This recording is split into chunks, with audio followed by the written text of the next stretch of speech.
প্রিয় ভিউয়ার্স, আসসালামু আলাইকুম। আশা করি সকলেই অনেক অনেক ভালো আছেন। আজকে আরেকটি গুরুত্বপূর্ণ মেডিসিন নিয়ে আলোচনা করব। মেডিসিনটির নাম হলো গাইসোয়ালতা 125 মিলিগ্রাম ট্যাবলেট। এটি একটি আধুনিক অ্যান্টিফাঙ্গাল ঔষধ। এই মেডিসিনটি বাজারজাত করেছে অপসনিন ফার্মাসিউটিক্যাল লিমিটেড। প্রতি পিস ট্যাবলেটের দাম 15 টাকা। এক বক্সের দাম 420 টাকা। বিস্তারিত জানতে সম্পূর্ণ ভিডিওটি দেখুন। যারা এই চ্যানেলে নতুন, চ্যানেলটি সাবস্ক্রাইব করে রাখুন। গাইসোয়ালতা ট্যাবলেটের কার্যকারিতা কি, অর্থাৎ কোন কোন রোগের ক্ষেত্রে এই ওষুধটিকে ব্যবহার করা হয়ে থাকে? গাইসোয়ালতা মূলত এটি একটি অ্যান্টিফাঙ্গাল ছত্রাকনাশক ঔষধ। ত্বক, চুল ও নাকের ফাঙ্গাল সংক্রমণের ক্ষেত্রে এই ওষুধটি ব্যবহার করা হয়ে থাকে। এটি মূলত ফাঙ্গালের বিরুদ্ধে কাজ করে থাকে। এটি চুল, নখকে গজাতে সাহায্য করে থাকে।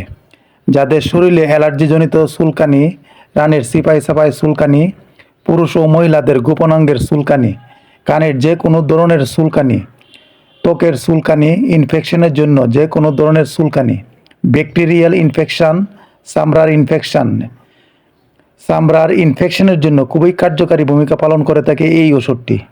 পুরাতন দাউদ, একজিমার জন্য এই ওষুধটি ব্যবহার করা হয়ে থাকে। ডোজ বা সেবনবিধি। ওষুধটির সেবনবিধি বলতে গেলে বিশেষ করে যারা প্রাপ্তবয়স্ক তাদের ক্ষেত্রে গাইসোয়ালতা 125 মিলি ট্যাবলেট 3টি করে প্রতিদিন ট্যাবলেট একবার খেতে হয়।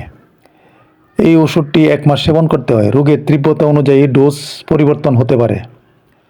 রোগের উপর বা বয়সের উপর নির্ভর করে ডাক্তাররা ডোজ নির্ধারণ করে থাকে। এই ওষুধটি চিকিৎসকের পরামর্শ অনুযায়ী সেবন করা উচিত। পার্শ্ব প্রতিক্রিয়া: বমি বমি ভাব, ডায়রিয়া, শরীর দুর্বল লাগা, হাত পা কাঁপা, ক্লান্তি অনুভব হওয়া, মাথা ব্যথা ইত্যাদি। সতর্কতা: যাদের কিডনির লিভারের সমস্যা রয়েছে তাদের ক্ষেত্রে ওষুধটি সতর্কতার সাথে সেবন করতে হবে। গর্ভাবস্থায় স্তন্যদানকালে এই ওষুধটি ডাক্তারের পরামর্শ অনুযায়ী সেবন করতে হবে।